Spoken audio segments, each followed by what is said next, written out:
네, 들으신 것처럼 내일부터 이산가족 상봉 행사가 열리게 됩니다. 남측 상봉 선정자 89명과 동반 가족이 속초에 집결했는데요. 이번을 계기로 이산가족 상봉 정례화에 대한 기대감도 커지고 있습니다. 문관현 연합뉴스 통일외교 기자와 함께 관련 소식 자세히 짚어보도록 하겠습니다. 어서 오십시오. 안녕하십니까?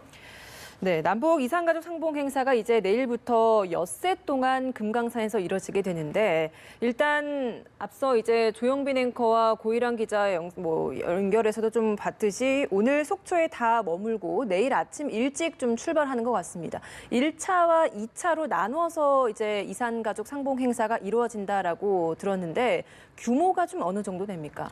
네, 1985년도에 남북 간에는 처음으로 이산가족 상봉 행사가 있었습니다. 예. 당시의 명칭으로는 이제 고향 방문단 이런 명칭으로 약 30명씩 평양과 서울을 서로 상호 방문을 했었는데요.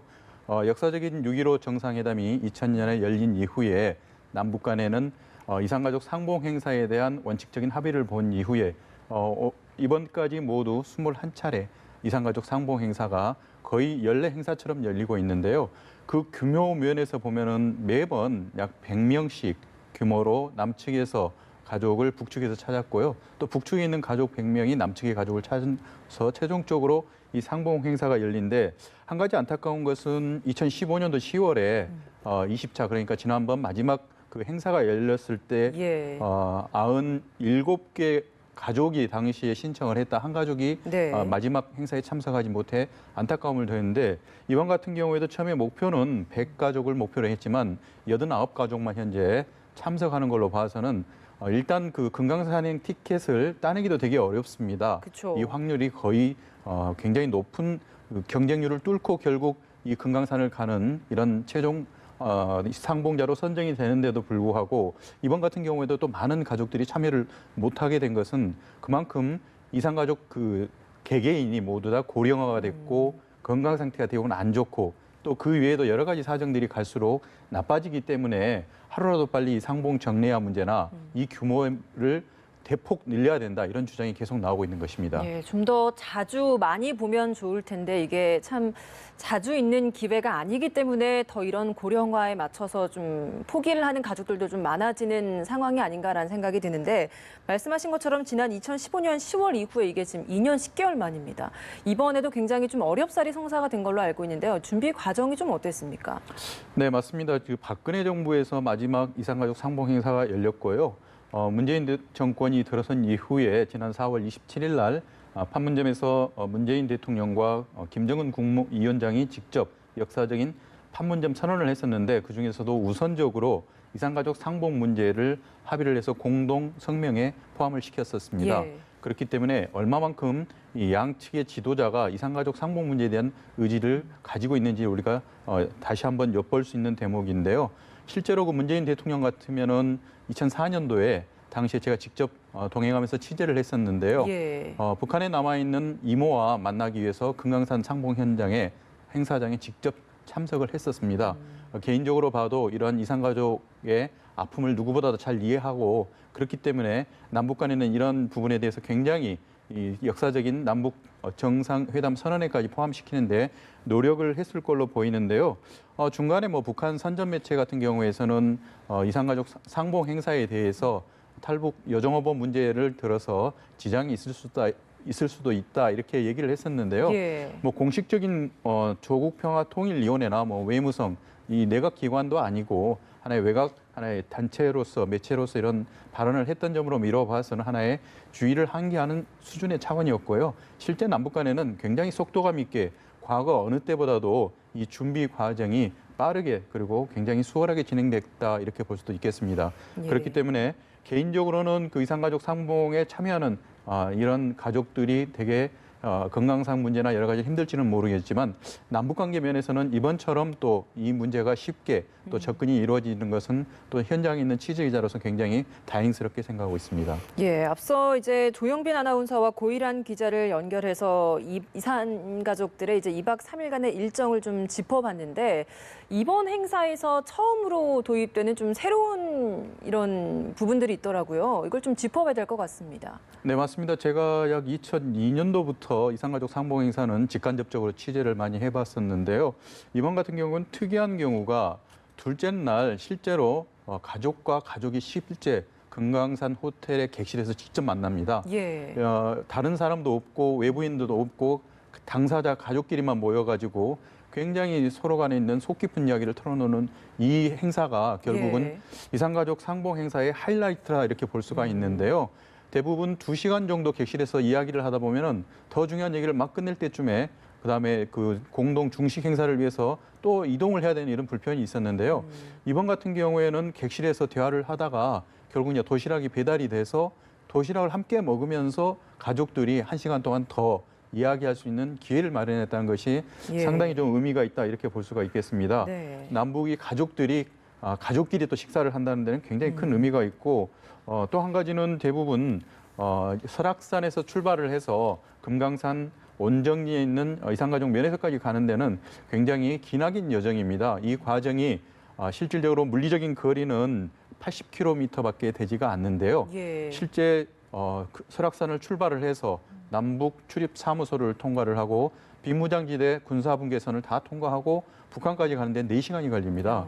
우리가 뭐 차량으로 80km면은 고속도로 같으면 뭐 1시간이면 이미 다 충분히 통과할 시간인데도 예. 이렇게 이념적으로 역사적으로 굉장히 많은 장애물 또는 장벽을 넘어서 갈 수밖에 없기 때문에 굉장히 어려움이 많이 있는데 특히 이제 북한으로 진입을 하는 과정에서 북한 측에서 검문 검색을 한때는 되게 강화를 하는 바람에 남측 가족들을 좀 어떻게 보면 어렵게 만든 적도 있었는데요. 이번 같은 경우는 고령의 이산 가족자들이 다수가 참여하는 점을 감안을 해서 버스에서 내려서 직접 CIQ 출입사무소까지 들어가서 다시 짐 검사와 함께 신분 검사를 다 받고 다시 버스를 타야 되는 과정이 많은 그 고령의 이산 가족들한테는 되게 큰 관문이었고 어려움이었는데 예. 이런 점을 우리가 제기를 해서 결국 북한 측에서 받아들여서 이런 고령자들은 버스에 그대로 남아 있고요. 북한 측에 직접 그 버스에 올라와서 약식 행위로 검문 검색을 하는 이런 과정이 있기 때문에 큰 불편은 많이 덜었다 이렇게 생각할 수 있고 제 개인적으로는 한 가지 아쉬운 점은 예. 과거에는 대부분 이 이산가족 행사가 금강산에서 이루어졌었는데요.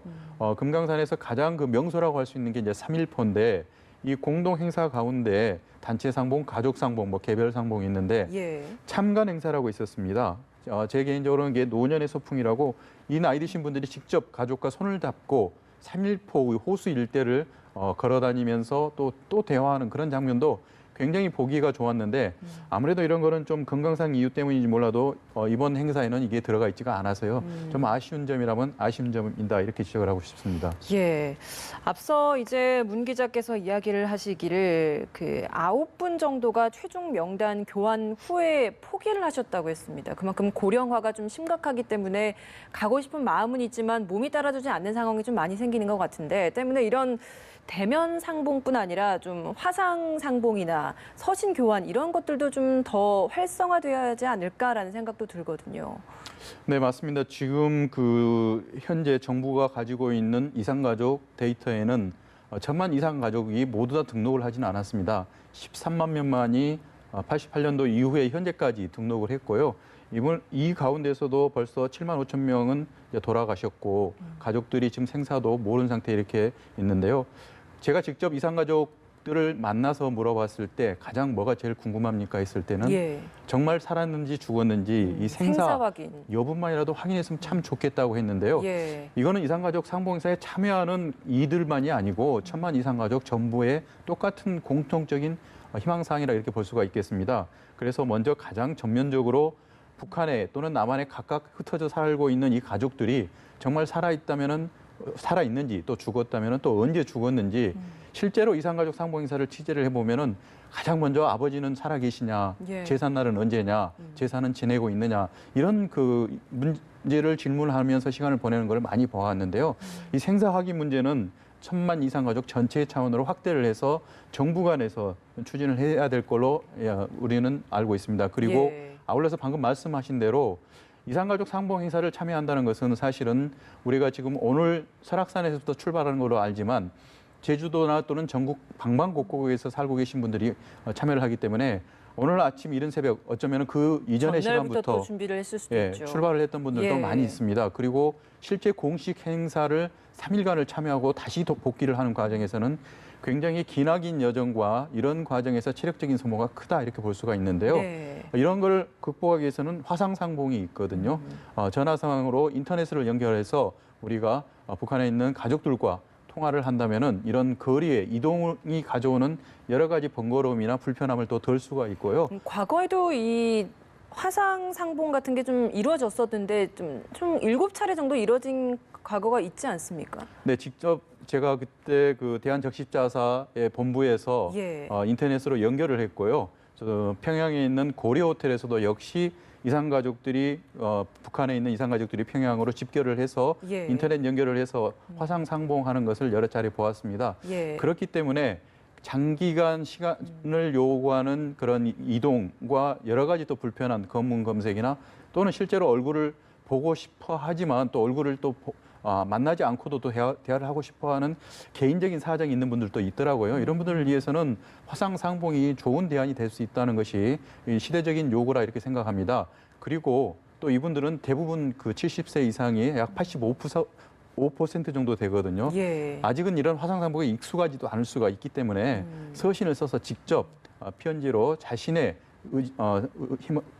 자신이 생각하는 바를 가족들한테 적어서 보낼 때 또 정부가 도와준다면 이런 서신 교환까지 이 이상상봉의 방법은 우리가 다양하게 우리가 실현할 수 있다 이렇게 보고 있습니다. 예, 방법이 참 다양합니다만 아직까지도 이런 것들이 잘 마련되지 않는 아쉬움이 있고 그리고 이런 이산가족 상봉 행사 정례화라는 것이 이런 상봉 행사가 있는 전후에는 늘 나오는 문제지만 아직까지도 해결되지 않은 수건 과제가 아닌가라는 생각이 드는데 이 상봉 행사 지나고 나서 얼마 되지 않은 시간대 9월 정도쯤에 3차 남북 정상회담이 좀 예정이 돼 있기 때문에 얼마 지나지 않은 상황에서는 좀 이런 정례화 이야기가 두 정상 간에 좀 나오지 않을까라는 기대도 되는데 이 부분 좀 어떻게 보십니까?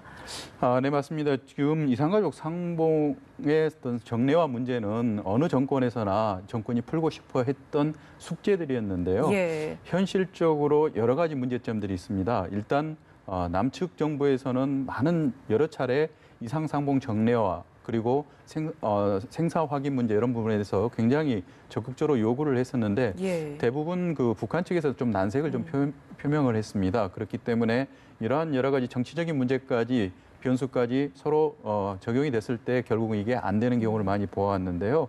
이번 같은 경우에는 그 한반도 지금 현재 평화협정 체제까지 논의가 되고 있고 예. 현재 단계는 지금 종전선언을 하냐 마냐 이 여부를 놓고 지금 우리 정부와 북한 그리고 미국 여러 나라가 지금 현재 논의를 진행 중인데요. 그렇죠. 궁극적으로는 한반도의 이런 전쟁을 종식시키고 평화체제를 구축을 한다고 봤을 때는 이런 상봉 정례화 문제는 당연히 있어야 될 문제인데 이런 예. 두 문제가 서로 맞물려서 어느 정도 정치적으로 안정화가 이루어진 이후에 가능하기 때문에 3차 남북 정상회담에서 남북이 좋은 비핵화나 또는 평화 구축 문제에 대해서 논의가 이루어진다면은 반드시 이러한 그 이산가족 상봉 문제도 인도주의적인 차원에서 반드시 논의를 해서 어떤 실현을 시키는 게 맞다 이렇게 보고 있습니다.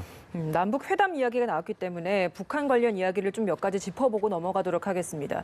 시진핑 중국 국가주석이 평양을 방문할 것이다라는 싱가포르 언론 보도가 나왔습니다. 남북 정상회담이 이야기가 나오고 있는 이 와중에 시진핑 주석의 방북 이야기까지 나오고 있기 때문에 이게 어떤 의미인가라는 걸 좀 짚어봐야 될 것 같습니다. 네, 맞습니다. 지금 후진타오 국가주석이 2005년도에 이제 북한을 방문한 이후에 중국의 최고 지도자로서 이제 시진핑 국가주석이 현재까지 12년도에 취임을 한 이후에 단 한 차례도 방문하지 않았다는 것은 굉장히 여러 가지 의미를 이제 포함하고 있습니다. 예. 특히 2006년도에 이제 북한에서 최초로 1차 핵실험을 한 이후에 이런 핵과 미사일 문제가 국제사회 이슈가 됐을 때 결국 이제 중국과도 거리감이 생기기 시작했고요. 12년도에 이제 김정은 정권과 그리고 중국에서는 제 4세대 지도부라고 할 수 있는 시진핑 체제가 당시에 거의 동시에 출범을 했거든요. 예. 그래서 원만한 관계가 참 이루어질 걸로 예상을 했었는데 역시 당시에 이제 북한의 핵실험과 미사일 발사에 대한 여러 가지 이제 이런 정치적인 문제가 꼬여서 예. 일단 올해 전까지는 굉장히 전통의 우호 관계가 굉장히 냉각기를 거쳐왔었습니다. 하지만 이제 3월 달에 김정은 국무위원장이 이제 중국을 방문했고 벌써 이제 3차례나 방문을 했습니다. 그렇죠. 그리고 과거에 어떤 혈맹 관계에 대해서 전통의 우호 관계에 대해서는 거의 복원을 했다시피 해놓은 상태인데요. 지금으로서는 이제 북한이 다음 달에 정권 수립 70주년 기념 행사가 있는데요. 시진핑 국가주석을 포함해서 각국의 정상들을 대부분 초청할 가능성이 높습니다. 이 중국 같은 경우에서 예외일 수가 없고 시진핑 주석이 참석할 거라는 지금 외신 보도가 나온 상태인데요. 이 부분에 대해서 중요한 것은 중국 외교부 또는 북한 내무성 어느 측에서도 공식 발표를 아직 안 했기 때문에 우리가 아직 그 기정사실화 할 수는 없지만 만약에 이제 시진핑 국가주석이 북한을 방문할 경우에는 북중 관계가 정말로 원래의 관계, 과거에 김일성 주석과 김정일 국방위원장 시절에 돈독했던 관계로 복원하는데 가장 큰 상징적인 의미를 갖는다 이렇게 볼 수가 있겠습니다. 예, 시기적으로 미국과 중국은 무역 전쟁으로 굉장히 서로 냉랭한 상황이고, 그리고 북한과 미국 간의 비핵화 관련된 대화도 교착 상태에 빠져 있는 이 시점에 북한과 중국이 서로 교류를 하고 있다. 미국으로도 참 속내가 참 복잡할 것 같다는 생각이 들거든요. 미국은 지금 어떤 생각을 하고 있을까요? 이런 상황을 보고. 네, 지금 실제로 이제 미국과 중국 간에는 이제 무역 전쟁이 굉장히 진행이 되고 있는 상태고요. 이러한 전쟁이 결국은 그 트럼프 대통령이 주도를 하고 결국은 모든 승리를 또 그 영광을 갖다 트럼프 대통령이 가져갈 거라는 이런 전망까지 나오고 있는데요. 한마디로 말씀드리면 중국으로서는 굉장히 곤혹스러운 입장입니다. 7월 한 달 동안 모든 그 산업 생산 지표 그리고 소매 판매와 여러 가지 고정자산 투자 등 이런 핵심 경제 지표들이 원래 목표로 했던 그런 예상치보다 굉장히 밑돌고 있거든요. 예. 그래서 시진핑 국가주석으로서도 이런 경제적인 문제 때문에 굉장히 골치를 앓고 있는데 문제는 지금 이런 문제를 풀기 위해서 돌파구를 찾기 위해서는 다시 북한 카드를 꺼내고 그런 카드 일환으로서 다음 달 방북이 아주 좋은 대안이 될 수 있다 이렇게 볼 수가 있는데요. 예. 미국으로서는 이러한 시진핑 국가주석의 행보에 대해서는 굉장히 예의주시할 수밖에 없습니다. 왜냐하면 당장 미국의 외교 정책을 총괄하는 폼페이오 국무장관이 3번을 방문을 했었는데 예. 한 차례 더 북한을 방문하려고 지금 준비가 중이거든요. 그쵸. 그 일정이 겹칠 수도 있고 안 겹칠 수도 있지만 지금 폼페이오 국무장관이 추구하는 이런 비핵화 문제나 또는 중국이 여태까지 북한과 궤를 같이 해왔던 이런 핵 문제에 관련해서는 의견이 서로 맞을 수도 있고 안 맞을 수도 있기 때문에 이러한 부분들이 서로 굉장히 예민하게 서로 받아들이고 있고 예의주시하고 있는 상태입니다. 그렇기 때문에 일단 남북 정상회담까지 이루어진다면은 이 다음 달에 평양에서는 이 중국과 미국과 이 남한의 정상들이 순차적으로 또는 방문을 해서 굉장히 외교전을 치열하게 전개할 걸로 현재 예상하고 있습니다. 예, 이런 상황에서 김정은 위원장이 최근에 현장 시찰을 또 갔습니다. 삼지연군 현장 시찰을 다녀왔는데 여기에서 이제 적대 세력의 집요한 제재로 난관이 조성되고 있다. 그런데 이 와중에 가장 어렵고 힘든 조건인데 여기에서 신화적인 기정 역사를 써나가고 있다. 이런 발언을 했거든요. 이게 뭐 물론 주민들 여기에서 건설자들을 독려하는 차원이긴 했습니다만 그 대상이 미국이 아니었냐라는 해석들이 많이 나오고 있거든요. 어떻게 보셨습니까? 네, 맞습니다. 지금 평양 시내에는 여명거리가 조성이 됐는데요. 북한에서 약 1년 만에 굉장히 놀랄만한 그런 눈부신 지상 70층짜리 고층 아파트를 포함해서 많은 새로운 그런 건설 현장을 보여주면서 어떤 대북 제재 조치를 난관을 뚫고도 우리는 이렇게 만들어낼 수 있다 이렇게 선전을 했었는데요. 예. 이거는 이제 도시라면은 북한이 지금 굉장히 조성하고 있는 농촌 지역에서 가장 상징적인 지역이 삼지연군입니다. 삼지연군 하면은 김정일 국방위원장 그러니까 김정은 국무위원장의 아버지였던 그 고향으로도 많이 알려져 있는데요. 예. 일단 북한 정권 차원에서는 이 삼지연군을 선정을 해서 가장 전국적으로 본보기가 될 수 있는 어떤 그 지방의 모델로 지금 삼아서 굉장히 독려를 하고 있고 실제 김정은 국무위원장 같은 경우도 약 40일 만에 또 여기를 현장을 방문을 했거든요. 예. 그만큼 관심이 높다 이렇게 볼 수가 있는데 이러한 현장에서 또 방금 말씀하신 대로 이 대북 제재에 대해서 난관이 조성이 됐다는 부분을 또 지적을 했다는 예. 거는 북한은 현재 그 경제 개발 모델로 삼지연군을 농촌의 어떤 모델 개발 케이스로 굉장히 적극적으로 추진을 하고 있는데 이런 부분에서 국제사회 제재로 인해서 어려움을 겪고 있다는 부분에 대해서 주민들을 설득하기 하나의 어떤 방안일 수도 있고요. 실제로 미국이 주도하는 국제사회 제재 조치에 대해서 이제는 좀 풀어달라는 그런 요구일 수도 있고 우리 정부로서도 이런 제재에서 좀 발을 빼달라 이런 여러 가지 복합적인 제스처다 이렇게 보고 있습니다. 예, 알겠습니다. 문관현 연합뉴스 통일외교 기자와 함께 이산가족 상봉 행사를 앞두고 남북 관계에 대한 이야기 좀 나눠봤습니다. 오늘 말씀 고맙습니다. 감사합니다.